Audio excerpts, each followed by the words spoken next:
This is the reason person-to-person spread is happening.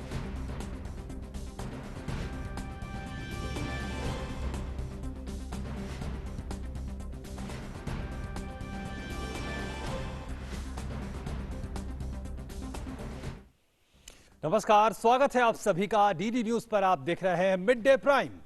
मैं हूं प्रकाश दास और अगले एक घंटे में हम बात करेंगे देश भर की तमाम बड़ी खबरों की, बताएंगे दुनिया भर में कौन कौन सी खबरें पर है सबकी नजर और क्या चल रहा है खेल और अर्थ जगत की दुनिया में। और इसके साथ ही कुछ झलकियां होंगी फिल्म, कला और संस्कृति के क्षेत्र से भी। लेकिन सबसे पहले बड़ी खबरों पर नजर। राष्ट्रपति रामनाथ कोविंद और प्रधानमंत्री नरेंद्र मोदी ने राष्ट्रीय शिक्षा नीति पर राज्यपाल सम्मेलन के उद्घाटन सत्र को किया संबोधित। राष्ट्रपति ने शिक्षा प्रणाली में सुधार के लिए शिक्षा के साथ प्रौद्योगिकी के एकीकरण का किया आह्वान। प्रधानमंत्री मोदी ने कहा, ये सरकार की नहीं बल्कि देश की शिक्षा नीति।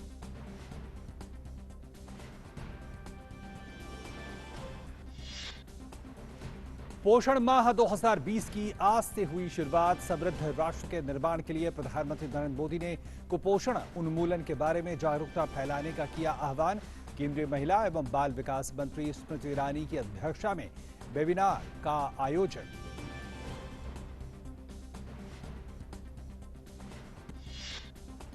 अनलॉक 4 के तहत तमिलनाडु में आज से अंतर जिला यातायात हुआ बहाल। दिल्ली समेत देश भर के कई शहरों में मेट्रो सेवा सीमित रूप से शुरू। मुंबई और कोलकाता के लोगों को मेट्रो के लिए अभी करना पड़ेगा और इंतजार।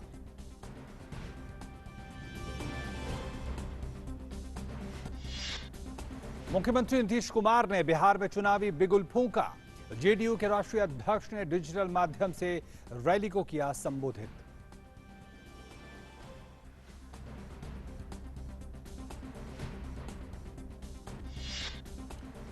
सुशांत सिंह राजपूत मामले में, ड्रग्स से जुड़े मामले में एनसीबी की टीम आज फिर कर रही है अभिनेत्री रिया चक्रवर्ती से पूछताछ।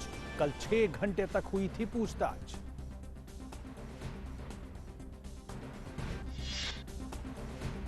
भारत में कोरोना की रिकवरी रेट बढ़कर हुई 77.31%।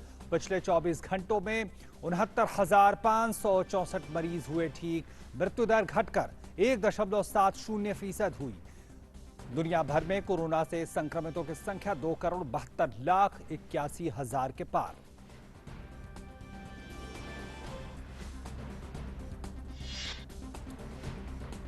और लाइन जज को गलती से गेंद मारने के कारण शीर्ष वरीयता प्राप्त नोवाक जोकोविच हुए यूएस ओपन से बाहर। वहीं 5वीं वरीयता प्राप्त ज़्वेरेव ने क्वार्टर फाइनल में बनाया स्थान। महिला एकल में कोइटोवा और कब हारकर हुई बाहर।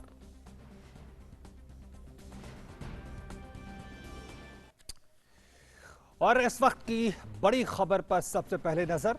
राष्ट्रीय शिक्षा नीति 2020 पर राज्यपालों के सम्मेलन का आज आयोजन किया गया। राष्ट्रपति रामनाथ कोविंद और प्रधानमंत्री नरेंद्र मोदी ने सम्मेलन को संबोधित किया। इस सम्मेलन का विषय उच्च शिक्षा के बदलाव में राष्ट्रीय शिक्षा नीति 2020 की भूमिका रहा। सम्मेलन का आयोजन शिक्षा मंत्रालय द्वारा किया जा रहा है।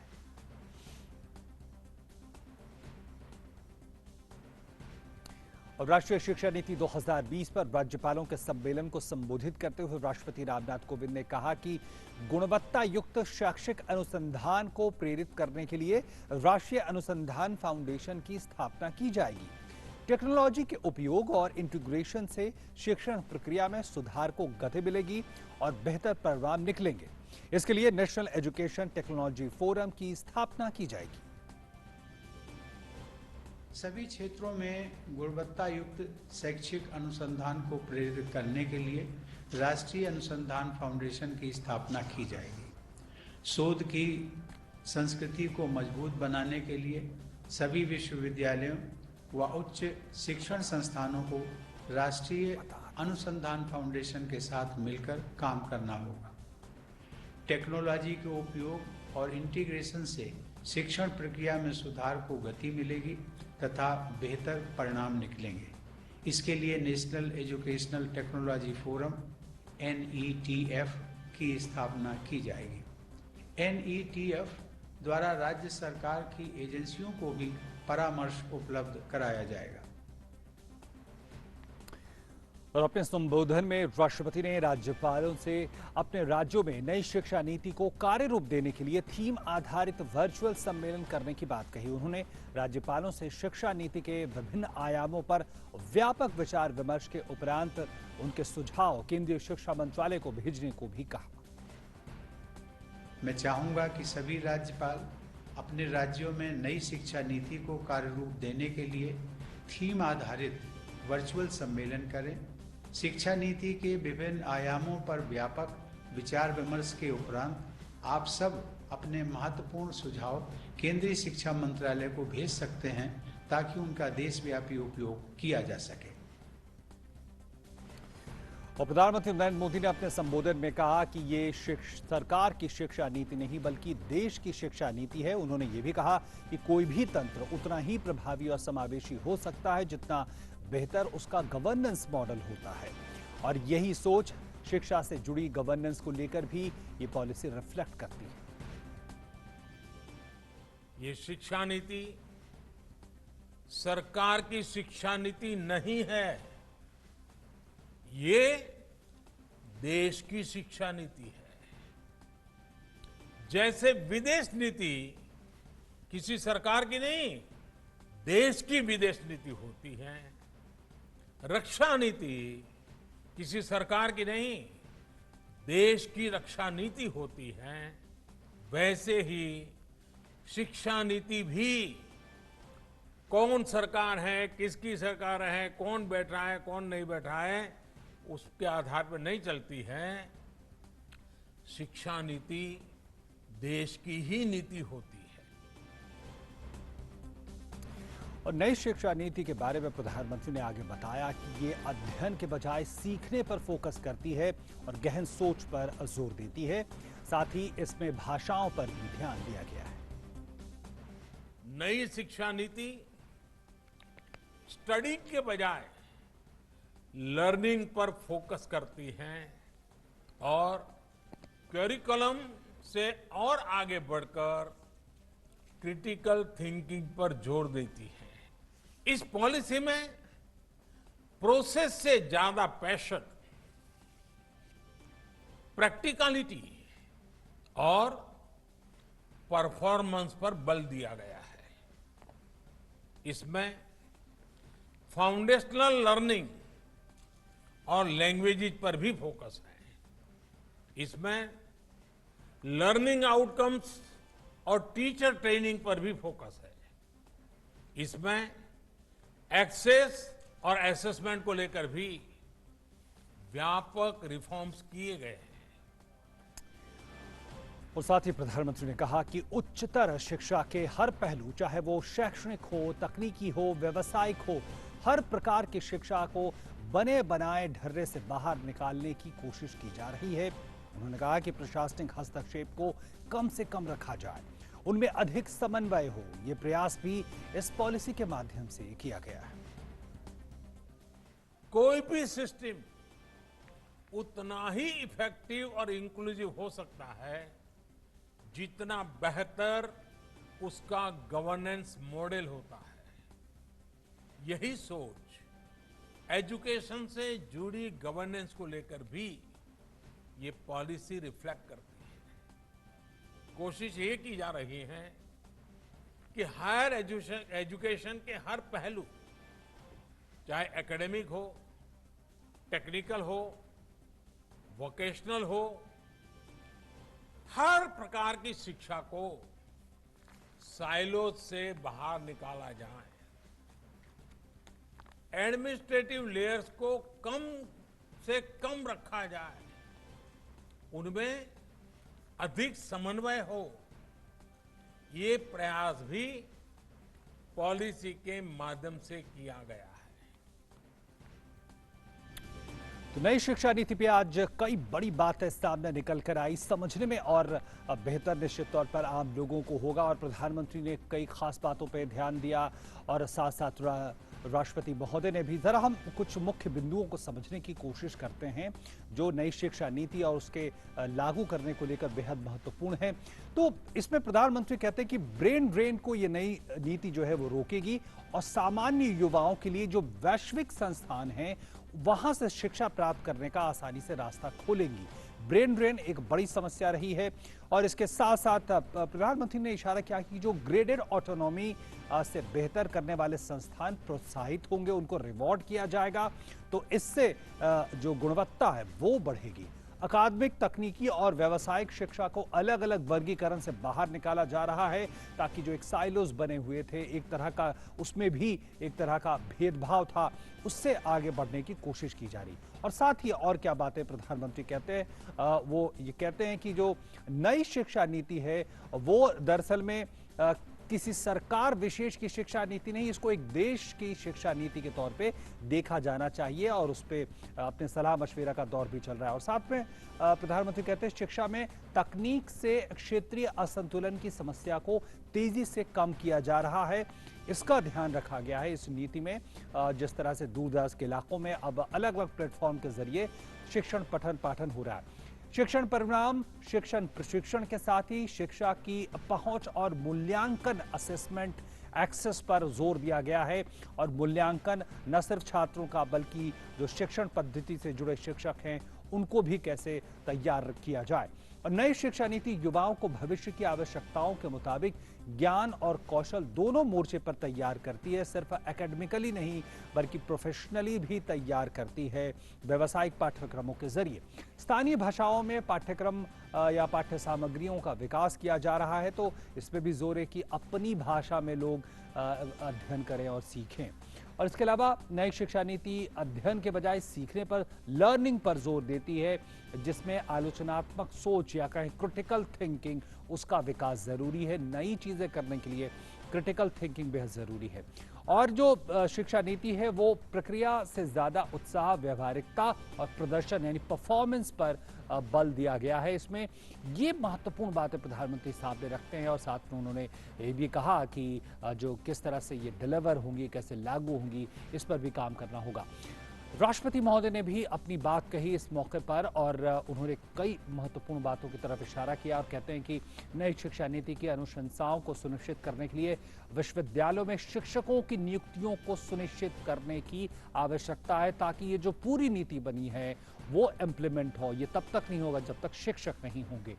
और शोध और नवोन्मेष में निवेश का स्तर अमेरिका में जीडीपी का 2.8%, दक्षिण कोरिया में 4.2% और इजराइल में 4.3% है, जबकि भारत में ये केवल 0.7% है। तो ये अपने आप में दिखाता है कि जो नवोन्मेष, जो रिसर्च है, उसके लिए निवेश बढ़ाने की कितनी ज़्यादा ज़रूरत है। और भारत में कार्यबल के 5% से भी कम लोगों ने औपचारिक व्यावसायिक शिक्षा प्राप्त की है।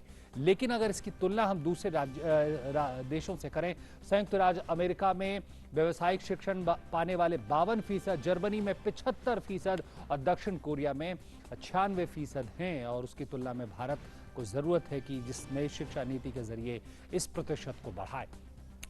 2021 तक टीचर एजुकेशन का एक नवीन और व्यापक पाठ्यक्रम तैयार करने का लक्ष्य बनाया गया है और इसके लिए संस्थागत कोशिशें भी की जाएंगी और सबको टीचर एजुकेशन से जुड़े अत्यंत महत्वपूर्ण लक्ष्यों को सुनिश्चित करना होगा। तो इस बात पर भी जोर दिया गया है कि जो टीचर एजुकेशन है उससे जुड़े जो सारे लक्ष्य हैं वो पाए जाएं, तभी शिक्षा नीति के जो तमाम लक्ष्य हैं वो पूरे किए जा सकेंगे। और इस खबर पर ज़्यादा जानकारी और विश्लेषण के लिए हमारे साथ हमारे संवाददाता निशांत सौरभ जुड़ गए हैं और हमारे साथ विशेषज्ञ भी जुड़ेंगे हमारे साथ। और निशांत, सबसे पहले मैं अगर आपके पास आना चाहूँ तो निश्चित तौर पर ये जो तमाम राज्यपालों का सम्मेलन हो रहा है, तमाम जो कुलपतियों का सम्मेलन हो रहा है, कितना महत्वपूर्ण है शिक्षा नीति के माध्यम से, क्योंकि राष्ट्रपति महोदय कह रहे हैं कि अलग अलग तरीके से राज्यों से भी जो समस्याएं हैं, जो जानकारी है, जो उनकी अपनी प्रतिक्रिया हैं, वो पहुंचाई जाएं। कितना महत्वपूर्ण हो जाता है ये? ओपी, देखिए जो राज्यपालों का सम्मेलन है, दरअसल राज्यपाल यानी गवर्नर जो होते हैं वो अपने अपने राज्य में जो विश्वविद्यालय होते हैं उसके चांसलर यानी कुलाधिपति होते हैं, यानी कि राज्यों में जितने भी विश्वविद्यालय होते हैं उनके सर्वे सर्वा वही होते हैं। और अगर हम बात करें तो देश भर में करीब 400 राज्यों में 400 विश्वविद्यालय हैं और करीब 40,000 कॉलेजेस इनसे संबद्ध है, जिसमें करीब 2.5 करोड़ छात्र उच्च शिक्षा हासिल कर रहे हैं। तो ये काफ़ी महत्वपूर्ण है, क्योंकि जो आज के सम्मेलन में राज्यपालों के अलावा जो राज्य विश्वविद्यालय हैं उनके कुलपति भी शामिल हुए थे और सभी राज्यों के शिक्षा मंत्री भी शामिल हुए थे। तो ये लोग हैं जो कि नई शिक्षा नीति को लागू करने में जिनकी काफ़ी महत्वपूर्ण भूमिका होगी। तो अभी तो आज का जो सम्मेलन है जो कि शाम 5 बजे तक चलेगा, उसमें ये राज्यपाल शामिल हो रहे हैं। उसके अलावा 19 तारीख को एक और विजिटर्स कॉन्फ्रेंस है, क्योंकि राष्ट्रपति तो जो जितने भी केंद्रीय विश्वविद्यालय या केंद्रीय संस्थान होते हैं उनके विजिटर भी होते हैं। तो उस सम्मेलन में सभी केंद्रीय विश्वविद्यालय के कुलपति शामिल होंगे।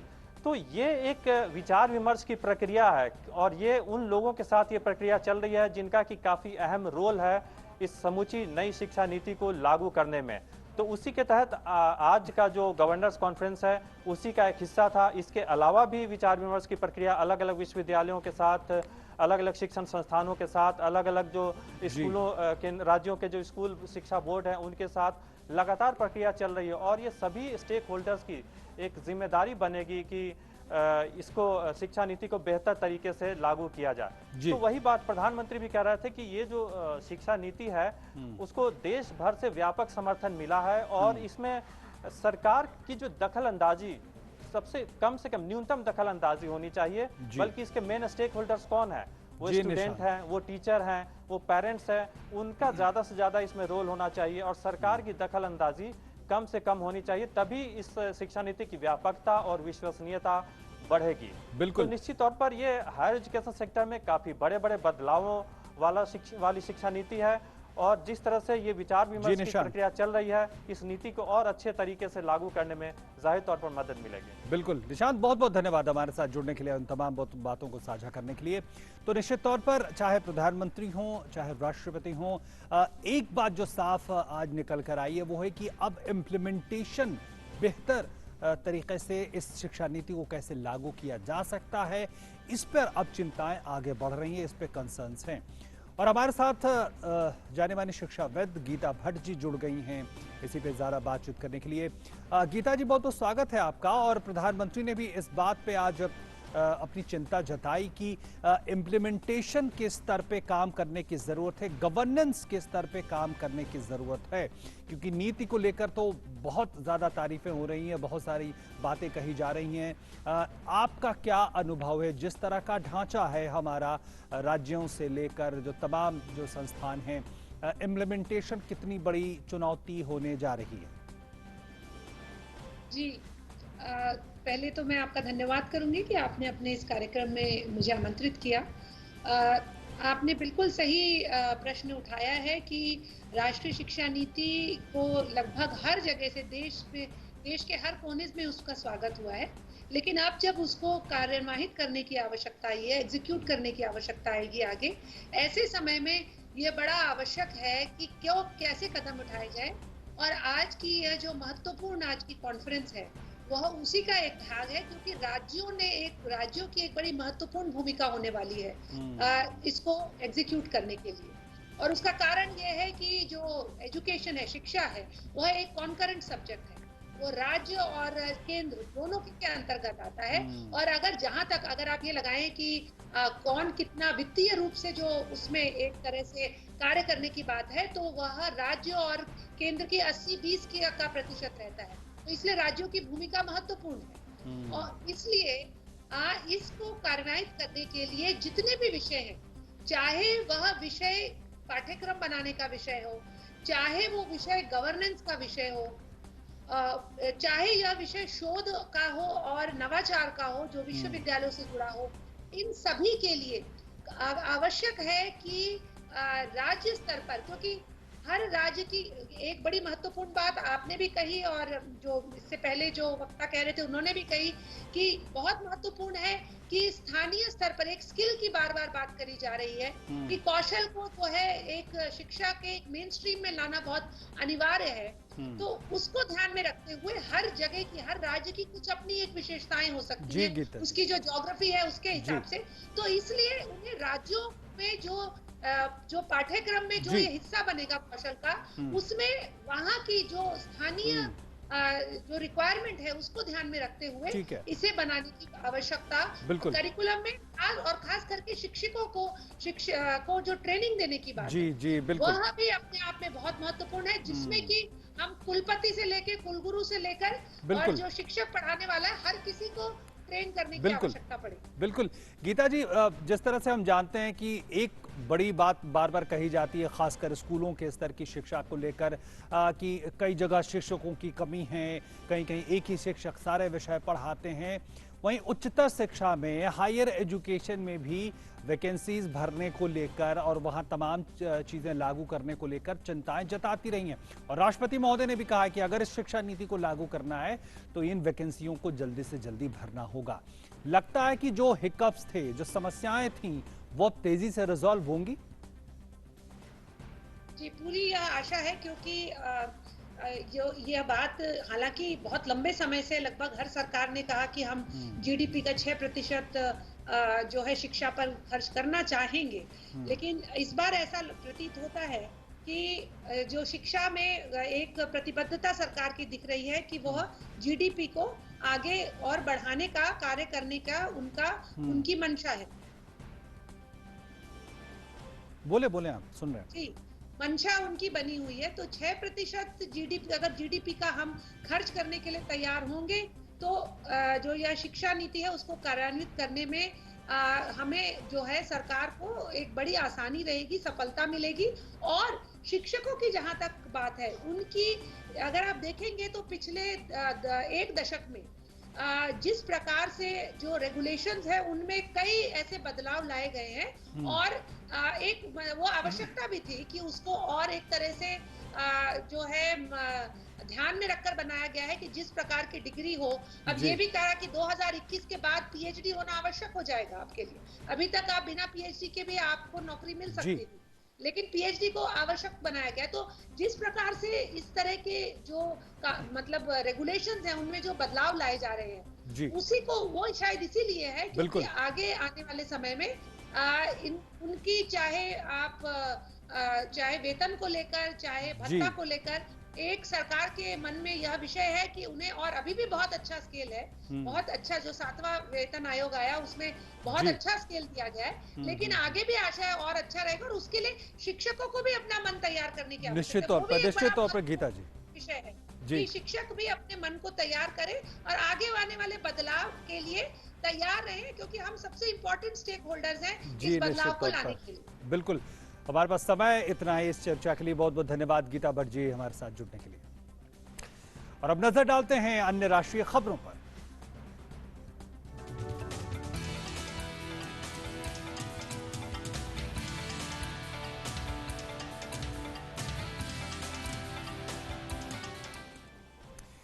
केंद्रीय महिला एवं बाल विकास मंत्री स्मृति ईरानी की अध्यक्षता में मंत्रालय द्वारा आज पोषण अभियान के संदर्भ में सर्वोत्तम अभ्यास और सफलता की कहानियों पर एक वेबिनार का आयोजन किया गया। तीसरा राष्ट्रीय पोषण माह इस वर्ष सितंबर के महीने में मनाया जा रहा है और इसका उद्देश्य जन भागीदारी द्वारा छोटे बच्चों और महिलाओं के बीच कुपोषण की समस्या को दूर करने के लिए एक जन आंदोलन चलाना है। और इस बार पोषण माह में गंभीर रूप से कुपोषित बच्चों और उनके प्रबंधन पर फोकस किया जा रहा है।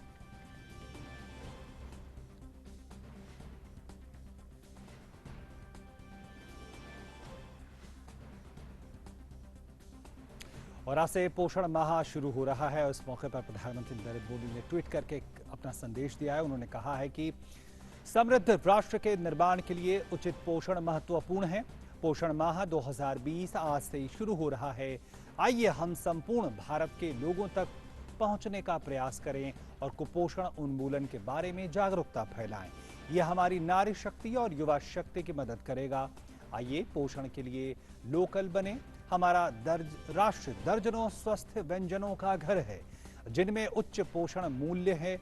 इन्हें विशेष रूप से बनाए गए @MyGovIndia हैंडल पर शेयर करें। और पोषण माह की शुरुआत के अवसर पर प्रधानमंत्री नरेंद्र मोदी ने अपने मन की बात कार्यक्रम का एक वीडियो भी साझा किया। प्रिय देशवासियों, हमारे यहाँ के बच्चे, हमारे विद्यार्थी अपनी पूरी क्षमता दिखा पाए, अपना सामर्थ्य दिखा पाए, इसमें बहुत बड़ी भूमिका न्यूट्रिशन की भी होती है, पोषण की भी होती है। पूरे देश में सितंबर महीने को पोषण माह, न्यूट्रिशन मंथ के रूप में मनाया जाएगा। नेशन और न्यूट्रिशन का बहुत गहरा संबंध होता है। हमारे यहाँ एक कहावत है, यथा अन्नम तथा मन्नम, यानी जैसा अन्न होता है वैसा ही हमारा मानसिक और बौद्धिक विकास भी होता है। एक्सपर्ट्स कहते हैं कि शिशु को गर्भ में और बचपन में जितना अच्छा पोषण मिलता है उतना अच्छा उसका मानसिक विकास होता है और वो स्वस्थ रहता है। बच्चों के पोषण के लिए भी उतना ही जरूरी है कि माँ को भी पूरा पोषण मिले। और पोषण या न्यूट्रिशन का मतलब केवल इतना ही नहीं होता कि आप क्या खा रहे हैं, कितना खा रहे हैं, कितनी बार खा रहे हैं।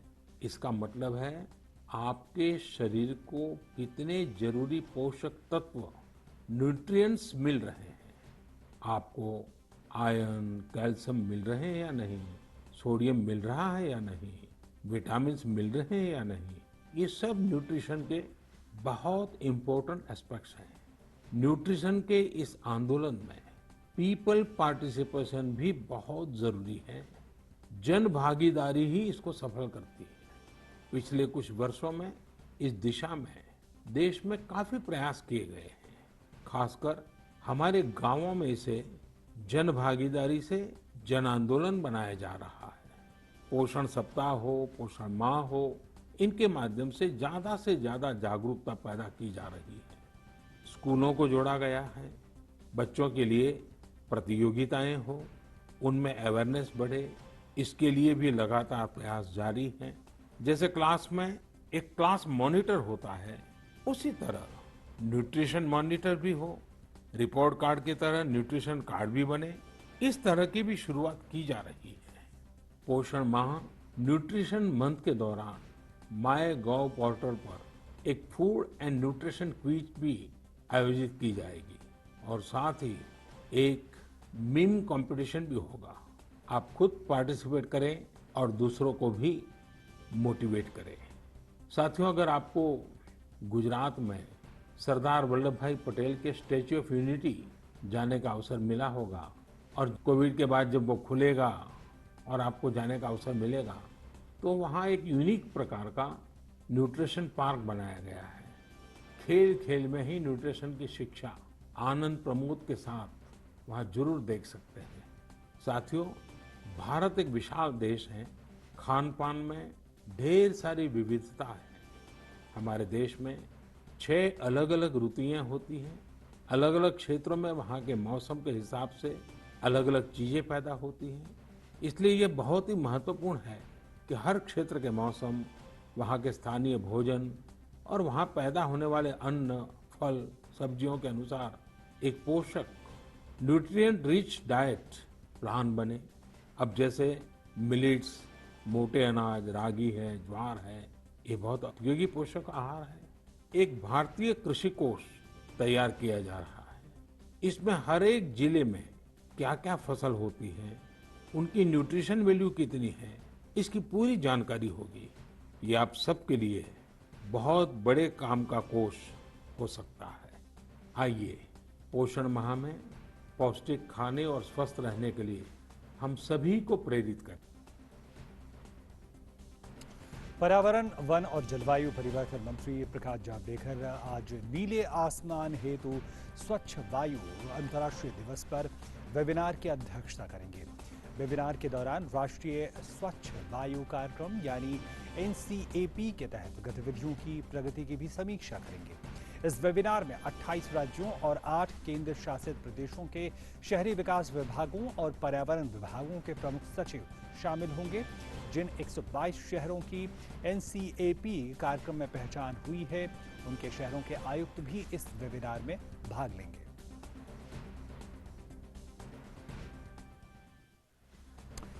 और अनलॉक 4 के तहत दिल्ली, लखनऊ, चेन्नई, कोच्चि, बेंगलुरु, हैदराबाद और अहमदाबाद में मेट्रो सेवा चरणबद्ध तरीके से आज से शुरू हो गई है। यात्रियों को सुरक्षित दूरी बनाकर और मास्क लगाकर कोविड से संबंधित एहतियाती उपायों का पालन करना होगा। पहले चरण में दिल्ली मेट्रो सेवा 2 पारियों में सुबह 7 बजे से सुबह 11 बजे तक और शाम 4 बजे से रात 8 बजे तक चलेगी। मेट्रो की सामान्य सेवा 12 सितंबर से शुरू हो जाएगी। कंटेनमेंट जोन में मेट्रो स्टेशन और प्रवेश और निकास द्वार बंद रहेंगे। बिना लक्षण वाले यात्रियों को स्टेशनों के प्रवेश द्वार पर थर्मल स्क्रीनिंग के बाद यात्रा करने की अनुमति होगी। स्टेशनों के प्रवेश द्वारों पर यात्रियों के लिए सैनिटाइजर की व्यवस्था की गई है।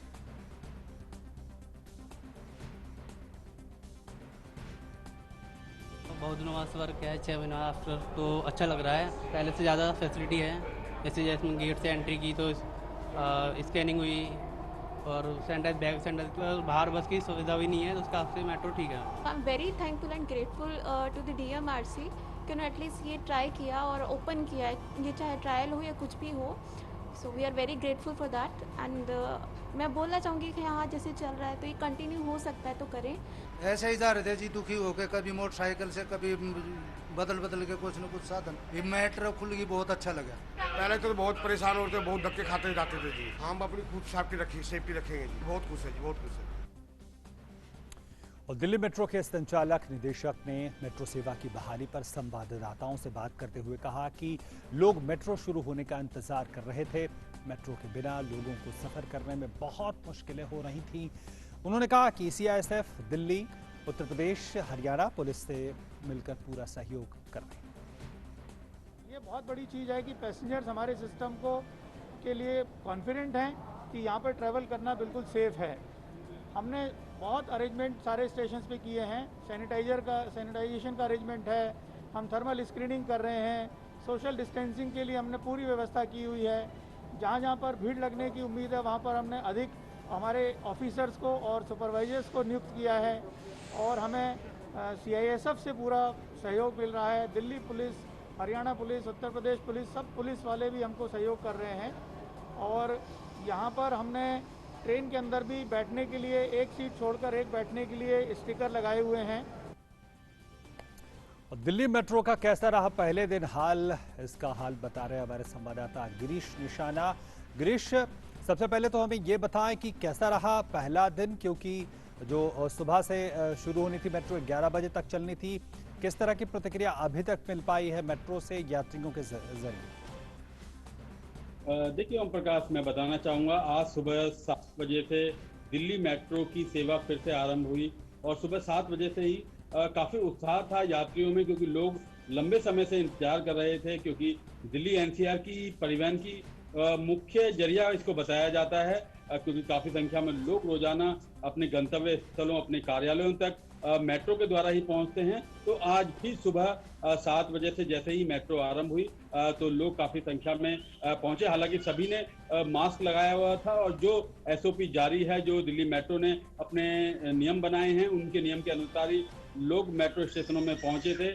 सामाजिक दूरी को पूरी तरह से ध्यान में रखा गया। जिस तरह दिल्ली मेट्रो के अंदर एक सीट छोड़कर एक सीट पर स्टिकर लगाए गए कि यहाँ बैठना वर्जित है, तो वाकई में लोग वहाँ पर नहीं बैठे और वाकई में लोग सामाजिक दूरी अपनाते हुए दिल्ली मेट्रो के इस यात्रा को सफल बनाने में अपनी अहम भूमिका निभा रहे हैं। लोगों को इंतजार है अब 12 तारीख का, जब 12 सितंबर के बाद से तमाम जो मेट्रो के जो रूट हैं, जो तमाम लाइन है अभी, क्योंकि आज येलो लाइन पर ही चालू हुई है समयपुर बादली से लेकर हुडा सिटी सेंटर तक, लेकिन अब बुधवार को ब्लू लाइन पर चालू होगी द्वारका से लेकर वैशाली और तक, और उसके बाद अन्य जगह चालू होगी। गिरीश, समयपुर बादली से हुडा सिटी सेंटर जो येलो लाइन है, इस पे भी सारे स्टेशन तो नहीं खुले होंगे, और जितने स्टेशन खुले लोगों की भीड़ कैसी रही? क्योंकि हम जानते हैं आमतौर पर बहुत ही ज़्यादा भीड़ होती है और वही एक भीड़ एक समस्या थी, न सिर्फ स्टेशन के अंदर, स्टेशन के बाहर भी, कि सोशल डिस्टेंसिंग वहां पे पालन करना मुश्किल हो जाता है। तो कैसे आज का अनुभव इस स्तर पे रहा? देखिए, आज पहला दिन था तो समयपुर बादली से लेकर दिल्ली के लेकर हरियाणा के गुरुग्राम के हुड्डा सिटी सेंटर तक ये मेट्रो चलाई गई। करीब 49 किलोमीटर का ये पूरा कॉरिडोर है और 37 मेट्रो स्टेशन हैं। ओम प्रकाश, मैं आपको बताना चाहूंगा 20 और 17, 20 जो है पूरी तरह से अंडरग्राउंड है और 17 एलिवेटेड इसमें मेट्रो स्टेशन थे। यहाँ पर जो ज्यादातर मेट्रो स्टेशनों पर भीड़ जो है बहुत ना के बराबर ही देखने को मिली। हालांकि काफी लोगों का ये कहना है कि बहुत ही अच्छा प्रयास मेट्रो ने किया है। एक चीज और अच्छी लगी मेट्रो के अंदर, क्योंकि बहुत जल्दी से दरवाजे बंद हो जाया करते थे मेट्रो पे, लेकिन अब कुछ समय दिया जा रहा है ताकि ज्यादा भीड़ ना हो और सिविल डिफेंस के वॉलंटियर और जो गार्ड हैं वो भी तैनात किए गए हैं मेट्रो स्टेशन पर। हम प्रकाश, बिल्कुल, बहुत धन्यवाद आपका हमारे साथ जुड़ने के लिए गिरीश। और अब जरा बेंगलुरु की बात कर लेते हैं। तो बेंगलुरु मेट्रो भी आज से शुरू हो गई है और पहले चरण में 6 कोच वाली ट्रेन पूर्व से पश्चिम मार्ग पर सुबह 8 से 11 बजे तक और शाम में 4:30 बजे से 7:30 बजे तक संचालित होंगी। इसके अलावा सुरक्षा संबंधी मानकों को सख्ती से लागू किया जाएगा। वहीं यात्रियों के लिए कुछ यात्रा के संबंध में कुछ मानक भी तय किए गए हैं, जिसमें मास्क को अनिवार्य रूप से पहनना शामिल है। और हमारे साथ बेंगलुरु से हमारी संवाददाता आयशा खानम जुड़ रही हैं। कैसा रहा आज का पहला दिन आशा? और जिस तरह से हमारे गिरीश निशाना बता रहे थे दिल्ली मेट्रो के बारे में कि लोग खुद ही बहुत कम संख्या में आज पहले दिन पहुंचे, बेंगलुरु नम्मा मेट्रो का क्या हाल? जी देखिए, अभी बेंगलोर में भी लोगों में उत्साह तो है कि मेट्रो शुरू हो गई है, लेकिन आज बहुत कम लोग आए और हमने देखा कि अलग अलग स्टेशन पर बहुत ही कम संख्या यानी गिनी जाने वाली संख्या में लोग मेट्रो में सवार थे, जबकि भीड़ होती है हर मेट्रो स्टेशन पर। और अब देखा जाए तो मेट्रो के जो स्टेशंस हैं वो तमाम स्टेशंस को बहुत ही बेहतरीन तरीके से सैनिटाइज किया गया है, बहुत ही बेहतरीन तैयारी की गई है यहाँ पर बेंगलोर में। यहाँ पर इस वक्त हम कब्बन पार्क मेट्रो स्टेशन पर खड़े हैं। आप देख सकते हैं किस तरह से यहाँ पर नियमों का पालन करने के लिए गाइडलाइंस जारी किए गए हैं। मास्क तो यहाँ पर कंपलसरी है और उसके बाद यहाँ ये मेट्रो स्टेशन है, थर्मल स्कैनर लगाया गया है जहां पर महज आप हाथ रखने से आपका टेम्परेचर यहां पर देख लिया जाएगा। तो ये तमाम तैयारियां बहुत ही बेहतरीन तैयारियों के साथ आज पर्पल लाइन शुरू हुई, जो 18 किलोमीटर लंबी पर्पल लाइन है। और ये बहुत ही अहम है क्योंकि ये बेंगलोर की जो सेंट्रल बिजनेस डिस्ट्रिक्ट है उनके उन तमाम स्टेशंस को कनेक्ट करती है और यहाँ पर ज्यादातर इकोनॉमिक एक्टिविटी यानी आर्थिक गतिविधियां ज्यादा हैं, तो इसको लेकर लोगों में ज्यादा उत्साह है। और खास बात बहुत विशेष ये है, मैं आपको दिखाना चाहूंगी कि ये तमाम ऑटो रिक्शा ड्राइवर जो है ये मेट्रो स्टेशन पहुंच गए, क्योंकि इनका जो रोजगार है मेट्रो पर डिपेंडेंट है, मेट्रो से इनका रोजगार चलता है, क्योंकि ये लास्ट माइल कनेक्टिविटी के लिए मेट्रो से आने वाले लोग इन्हें इस्तेमाल करते हैं। तो ये लोग बेहद खुश हैं, मेट्रो में जाने से ज्यादा यहाँ आए इन ऑटो रिक्शा ड्राइवर भी बेहद खुश हैं कि उनका रोजगार अब चल पड़ेगा और शॉर्ट कनेक्टिविटी के लिए लोगों को दूर दूर तक पहुंचाएंगे। तो जाहिर है पर्पल लाइन अब बेंगलोर में जो रफ्तार है उसको पटरी पर आज लाती हुई नजर आ रही है। निश्चित तौर पर तो मेट्रो सिर्फ खुद में नहीं बल्कि कई आर्थिक गतिविधियों को भी आगे बढ़ा रही है। बहुत बहुत धन्यवाद आशा हमारे साथ जुड़ने के लिए। और ज़रा अब लखनऊ की बात कर लें। उत्तर प्रदेश की राजधानी लखनऊ में भी आज से मेट्रो का परिचालन शुरू हो गया। यहाँ सुबह 6 बजे से रात 10 बजे तक चलेंगी मेट्रो। यात्रियों को कोरोना से बचाव के स्वास्थ्य मंत्रालय द्वारा जारी किए गए सभी दिशा निर्देशों का पालन करना होगा। सभी यात्रियों को फेस मास्क लगाना अनिवार्य है। गाइडलाइंस काफ़ी सख्त बनाई गई है और इसका पालन न करने वाले यात्रियों को भारी जुर्माना भरना पड़ सकता है। में कोरोना कॉल के बाद बहुत सारी चेंजमेंट आई है, जगह जगह पे सैनिटाइजर मशीन्स इन्वॉल्व की गई हैं, टोकन सारे सैनिटाइज हो रहे हैं। जो हमारी मेट्रो ट्रेन है हर घंटे सैनिटाइज हो रही है। पैसेंजरों के लिए एक सीट छोड़ करके बैठने की व्यवस्था की गई। ट्रेन में स्टिकर्स लगा दिए गए हैं, अनाउंसमेंट कुछ एडवांस ऐड किए गए हैं जिससे कि लोग अवेयर रहें। और हमें टीओ को भी बहुत ज़्यादा अवेयरनेस की नीड दी गई है, जिसमें ग्लव्स, मास्क और टाइम पे सैनिटाइज करना है हैंड, जिससे पैसेंजरों को कोई भी दुविधा का वो ना उठाना पड़े। मेट्रो चलने से ये फ़ायदा होगा कि जो हम लोगों को डिफ़िकल्टी हो रही थी कि जो नॉर्मल निकलने में, वैसे जो ऑटो जो चल रही थी, तो इससे ये फ़ायदा हो जाएगा कि जो ज़्यादा सुविधाएं हैं वो हम लोगों को मेट्रो में मिलेगी, या ट्रांसपोर्ट जो यहाँ की सुविधाएं हैं वो यूज़ कर पाएंगे अपने लोकल जो है। और लखनऊ मेट्रो का क्या है हाल, कैसी चल रही है, इसकी ज़्यादा जानकारी के लिए जुड़ते हैं अपने संवाददाता रामेंद्र के साथ जो लखनऊ में मौजूद हैं। रामेंद्र, मेट्रो चलनी शुरू तो हो गई है, किस तरह की प्रतिक्रिया लोगों की, क्योंकि जैसा कि हमने देखा बेंगलुरु में, दिल्ली में लोग एहतियातन कम ही आ रहे हैं।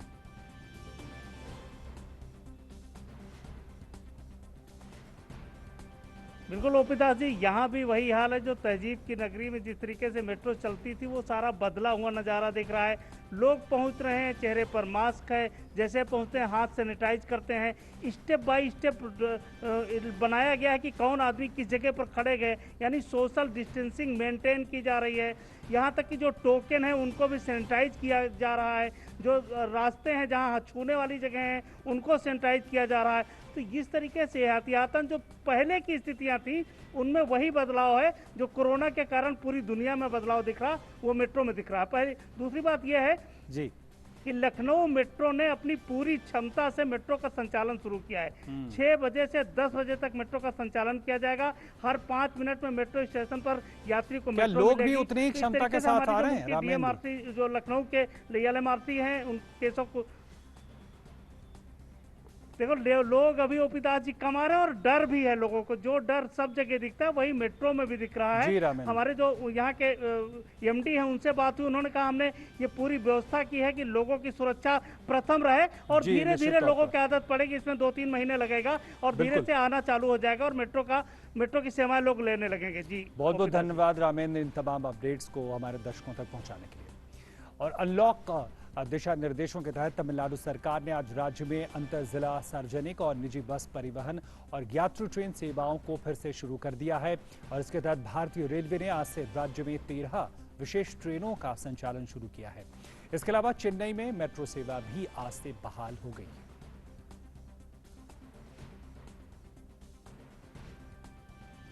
झारखंड में आयोजित प्रदेश कार्यकारिणी की बैठक को भाजपा के राष्ट्रीय अध्यक्ष जगत प्रकाश नड्डा ने संबोधित किया और कहा कि हम आत्मनिर्भर भारत के तहत देश के छोटे और लघु उद्योगों के लिए केंद्र की मोदी सरकार ने जो काम किया है उसका लाभ झारखंड के उद्यमियों तक पहुंचे, इसके लिए काम करने की जरूरत है। जब मैं आत्मनिर्भर भारत की बात करता हूं तो आपसे मैं निवेदन करना चाहूंगा और आपको मैं कहना चाहूंगा कि आप लोग आत्मनिर्भर भारत की गहराइयों को समझ करके जनता के बीच में ले जाएं। 20 लाख करोड़ रुपए का पैकेज, 3 लाख करोड़ रुपए एमएसएमई सेक्टर में देना, 1.25 लाख करोड़ रुपए डिसबर्स हो जाना और छोटे उद्यमियों और मध्यम उद्यमियों को फिर से जीवन में अपने आप को खड़ा करने का मौका मिलना, ये बहुत बड़ी बात है। मैं निवेदन करूंगा कि झारखंड में जितने भी छोटे और मध्यमी उद्योग वाले हैं उनको प्रेरित करके इसका लाभ उठाने के लिए हम सब लोग आगे बढ़ें, इसकी हमको चिंता करनी चाहिए। सुशांत सिंह राजपूत मामले में ड्रग्स से जुड़े मामले की जांच कर रही एनसीबी की टीम आज फिर से अभिनेत्री रिया चक्रवर्ती से पूछताछ कर रही है। कल नारकोटिक्स कंट्रोल ब्यूरो के अधिकारियों द्वारा रिया चक्रवर्ती से 6 घंटे तक पूछताछ की गई थी। वहीं मुंबई की एक अदालत ने मादक पदार्थ जांच से संबंधित एक मामले में रिया के भाई शौविक चक्रवर्ती और सैमुअल मिरांडा को 9 सितंबर तक नारकोटिक्स कंट्रोल ब्यूरो की हिरासत में भेज दिया। मिरांडा सुशांत सिंह राजपूत का हाउस मैनेजर था और इन दोनों को शनिवार को गिरफ्तार किया गया था।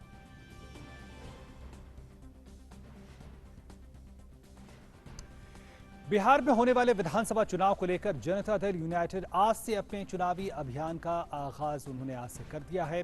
पार्टी ने इस कार्यक्रम को निश्चित संवाद का नाम दिया। इस कड़ी में बिहार के मुख्यमंत्री और पार्टी के राष्ट्रीय अध्यक्ष नीतीश कुमार ने आज पटना स्थित पार्टी मुख्यालय में बने नवनिर्मित कर्पूरी सभागार के मंच से नीतीश कुमार ने वर्चुअल रैली के माध्यम से लोगों को संबोधित किया। और इसके अलावा अपने संबोधन में नीतीश कुमार ने कई प्रमुख बातों की तरफ इशारा किया और कहा जा सकता है कि एक तरह से चुनावी बिगुल फूंक दिया। और अब देखते हैं अर्थ जगत से जुड़ी खबरें।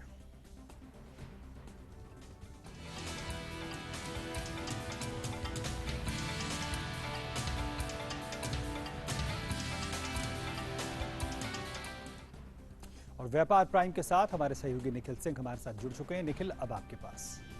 बहुत धन्यवाद ओम प्रकाश दास। और अब देखते हैं कि अर्थ जगत से जुड़ी हुई क्या खबरें हैं। सबसे पहले बात कर लेंगे सेंसेक्स की। वैश्विक बाजारों के नकारात्मक रुख के बीच सोमवार को घरेलू शेयर बाजार गिरावट के साथ खुले। बीएसई का 30 शेयरों वाला सेंसेक्स उतार चढ़ाव के बीच शुरुआती कारोबार में 102 अंक या 0.026% के नुकसान के साथ 38,256 अंक पर आ गया। इसी तरह नेशनल स्टॉक एक्सचेंज का निफ्टी 26 अंक या 0.23% के नुकसान से 11,308 अंक पर कारोबार कर रहा था।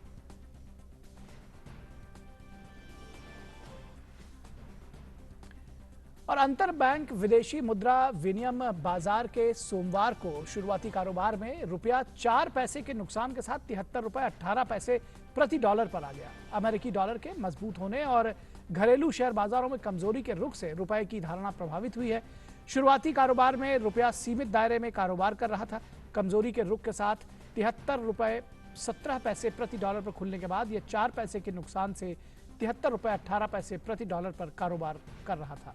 शुक्रवार को ₹73.14 प्रति डॉलर पर बंद हुआ था।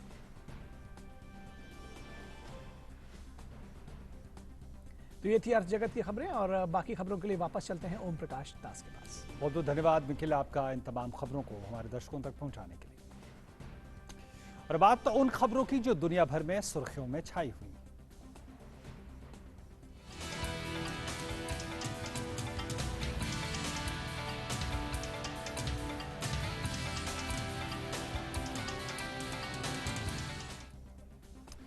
दुनिया भर में कोरोना वायरस का कहर जारी है, जहां कोरोना से संक्रमितों की संख्या अब 2,72,81,000 के आसपास पहुंच गई है, उसे पार कर गई एक तरह से कहना चाहिए। वहीं कोरोना से मरने वालों की संख्या 8,87,000 के पार कर गई है। वहीं ब्रिटेन में भी कोरोना के मामलों में वृद्धि देखी गई है, जहां कल मई महीने के बाद कोरोना के सबसे अधिक मामले दर्ज किए गए। स्वास्थ्य सचिव ने कहा कि सरकार कोरोना के प्रकोप से बचने के लिए स्थानीय लॉकडाउन को जारी रखने पर विचार कर रही है, जारी रखेगी।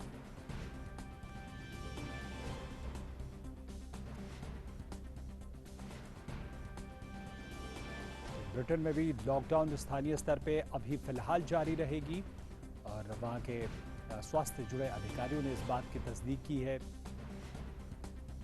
और दुनिया भर में संक्रमितों की संख्या 2,72,00,000 के पार कर गई है।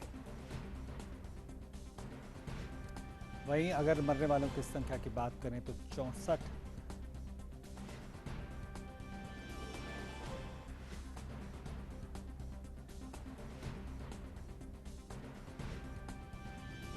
वहीं हांगकांग में विधायी चुनाव टल जाने के कारण लोगों ने जोरदार प्रदर्शन किया और इस दौरान 289 लोगों को गिरफ्तार किया गया।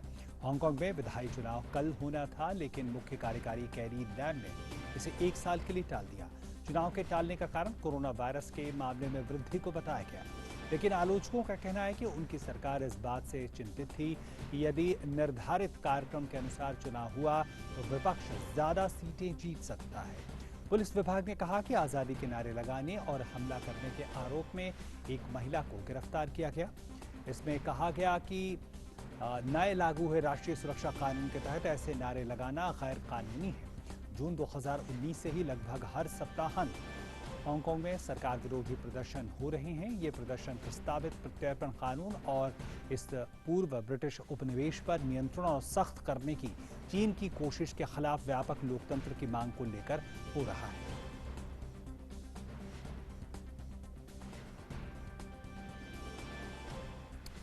और अब देखते हैं खेल जगत की खबरें खेल प्राइम में।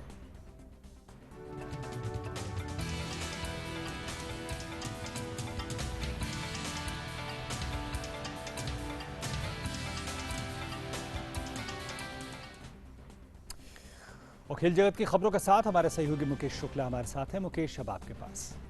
बहुत बहुत शुक्रिया ओम प्रकाश। और बात करेंगे यूएस ओपन की। यहां पर तगड़ा झटका नोवाक जोकोविच को लगा। यूएस ओपन टेनिस प्रतियोगिता में रविवार को चौंकाने वाला घटनाक्रम में शीर्ष वरीयता प्राप्त नोवाक जोकोविच डिस्क्वालीफाई होकर प्रतियोगिता से बाहर हो गए।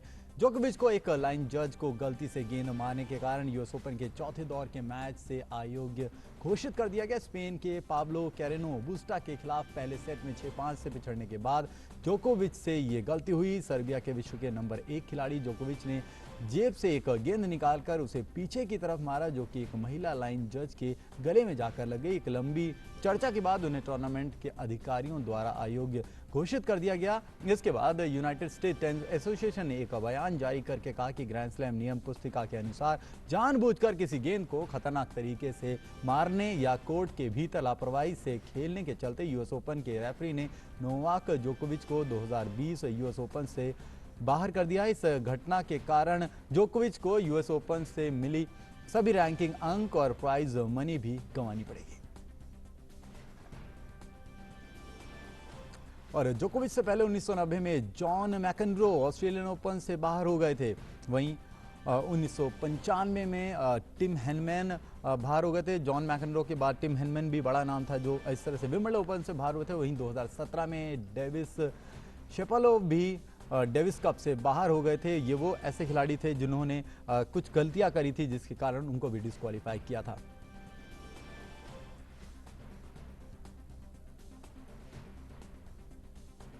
और मुकेश, ऐसे में जो ये पूरी दुर्भाग्यपूर्ण घटना हुई है, जिस यूएस ओपन में नडाल नहीं थे, फेडरर नहीं थे, तो कहा जा रहा है कि जोकोविच अपना एक बेहतरीन मौका 18वां ग्रैंड स्लैम जीतने का चूक गए। निश्चित तौर पर उनको बड़ा मलाल होगा, क्योंकि वो गलती आप अगर वीडियो देखें तो उतनी जानबूझकर नहीं दिखाई दे रही थी। क्योंकि आमतौर पर जब बॉल बॉय को टेनिस प्लेयर पीछे की तरफ बॉल मार करके देते हैं और बॉल एक्सचेंज भी करते हैं तो इस तरह से एक एटीट्यूड रहता है उनका। लेकिन इस बार जो वो बॉल थी वो बीचों बीच रैकेट के आकर टकरा गई और सीधे जाकर के वहाँ पर रेफरी जज को जलेगी, जो लाइन जज थी उनको जाकर के सीधे लगी। तो लापरवाही कहीं ना कहीं बरती गई और इसके माध्यम से जो वो दिखा और रेफरी ने इसको अपोज किया और उसके बाद उन पर ये जुर्माना लगाया गया, उनको डिस्क्वालीफाई कर दिया गया। निश्चित तौर पर कहीं ना कहीं निराश होंगे, क्योंकि बेहतरीन मौका था, या यूं कहीं कि सुनहरा मौका था जब राफेल नडाल और रॉजर फेडरर जैसे दिग्गज खिलाड़ी, शीर्ष क्रम के खिलाड़ी इस टूर्नामेंट में नहीं थे, तो उनके पास इस अपॉर्चुनिटी को ग्रैब करने का मौका था। लेकिन ये गलती उनको भारी पड़ी और उन्हें यहाँ से डिस्क्वालिफिकेशन के साथ बाहर जाना पड़ा। और उन्होंने अपने ट्विटर हैंडल पे और इंस्टाग्राम में भी इस बात की चर्चा करी कि वो जा करके कहीं ना कहीं आत्ममंथन करेंगे कि वो ऐसी गलती ना करें। वो एक जेंटलमैन गेम को मानते हैं टेनिस को और चाहते हैं कि वो अपनी जेंटलनेस को बनाए रखें। तो इस गलती को वो भी गंभीर रूप से ले रहे हैं और निश्चित तौर पर बिल्कुल वो चूकेंगे नहीं और किसी भी तरह से ये नहीं कहेंगे कि ये गलती उन्होंने करी क्यों, वो जरूर इसका मलाल करेंगे। मुकेश, लेकिन क्या ऐसे में कोई अपील का अधिकार भी होता है क्या? जिस तौर पर जिस तरह से अपील तो वो कर सकते थे, लेकिन उन्होंने खुद गलती मान ली और जब वो डिस्क्वालीफाई होकर के अब जा चुके, क्योंकि ये जो चैंपियनशिप है ये आगे बढ़ चुकी है और क्वार्टर फाइनल के जो लाइनअप है वो तैयार आगे हो जाएंगे, तो अब वो अपील करने का मौका नहीं है उनके पास। और वो इकलौते ऐसे खिलाड़ी नहीं है जो डिस्क्वालीफाई हुए। इससे पहले जॉन मैकेनरो, मैंने आपको बताया 1990 में जा करके वहाँ पर लेडी बॉय के साथ वो जब खेल रहे थे बॉल लगा करके 4 बार उन्होंने अपने रैकेट पे खेला। ऐसे ही यहाँ बात करेंगे, समय कम है इसलिए ये बताएं कि जो अंकों का उनको नुकसान होगा कितना फर्क पड़ेगा उनके रैंकिंग पे आने वाले वक्त में? अभी तो निश्चित तौर पर ज़्यादा फर्क उनका पड़ने वाला नहीं है, क्योंकि कुछ अंकों के नुकसान के साथ वो जरूर यहाँ पर जाएंगे, लेकिन उनकी रैंकिंग जो है वो अभी बहुत बेहतर है और इस अंक से उनकी रैंकिंग में ज़्यादा फर्क नहीं पड़ेगा। हाँ, ये कि उनके जो कंटेस्टेंट है वो काफ़ी क्लोज आ जाएंगे उनके साथ, जो नंबर 2 नंबर 3 पर है। तो ऐसे में उनको थोड़ा सा जो प्राइज मनी है वो भी यहाँ पर गंवानी पड़ी है, तो उस पर भी उनका नुकसान होगा। रैंकिंग में मूल थोड़े से बदलाव जरूर देखने को मिले, लेकिन उनकी रैंकिंग में कोई बड़ा बदलाव नहीं आएगा। जी बिल्कुल। तो आगे बढ़ते हैं, बात करते हैं यूएस ओपन की। तो वहीं यूएस ओपन के आज के मुकाबलों की बात कर ले तो पुरुष वर्ग में 5वीं वरीयता प्राप्त जर्मनी के अलेक्जेंडर ज़्वेरेव ने क्वार्टर फाइनल में स्थान बना लिया है। ज़्वेरेव ने चौथे दौर के मुकाबले में स्पेन के अलेक्जेंड्रो डेविच को हराने में सफलता पाई। जर्मनी खिलाड़ी ने मुकाबले को बड़ी आसानी से 6-2, 6-2, 6-1 से अपने नाम किया। महिला वर्ग में कुछ उलटफेर देखने को मिला। छठी वरीयता प्राप्त पेत्रा क्विटोवा को चौथे दौर में हार का सामना करना पड़ा। क्विटोवा को गैर वरीयता प्राप्त अमेरिका की शेल्बी रॉजर्स ने हराने में सफलता पाई। रॉजर्स ने कड़े संघर्ष के बाद मुकाबले को 7-6, 3-6, 7-6 से अपने नाम कर क्वार्टर फाइनल में प्रवेश किया। एक अन्य मुकाबले में सतवीं वरीयता प्राप्त एंजेलिक कर्बर भी हारकर प्रतियोगिता से बाहर हो गई। कर्बर को चौथे दौर में अमेरिका के जेनिफर ब्रैडी ने शिकस्त दी। अमेरिकी खिलाड़ी ने मुकाबले को सीधे सेट में 6-1, 6-4 से जीतकर क्वार्टर फाइनल में स्थान बनाया।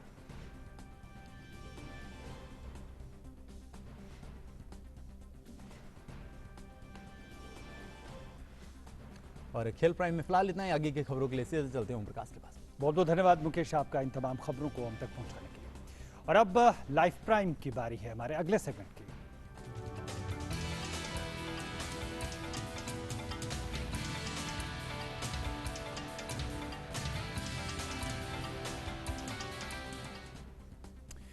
मॉस्को के मशहूर बोल्शोय थिएटर में शुक्रवार को एक आखिरी बार डॉन कार्डो की रिहर्सल की और वैश्विक महामारी के बाद थिएटर नए सीजन में खुलने के लिए तैयार है। और ये नया सीजन दर्शकों और कलाकारों दोनों के लिए बेहद खास होगा क्योंकि लॉकडाउन के दौरान दर्शक और कलाकार लंबे समय तक एक दूसरे से दूर रहे।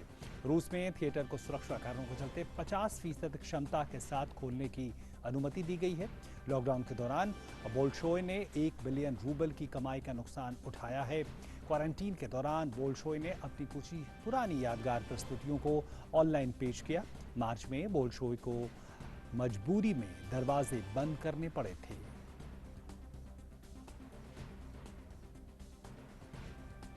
और इसी के साथ मिड डे प्राइम के आज के अंक में इतना ही दीजिए। हमारी पूरी टीम को इजाजत दीजिए। नमस्कार।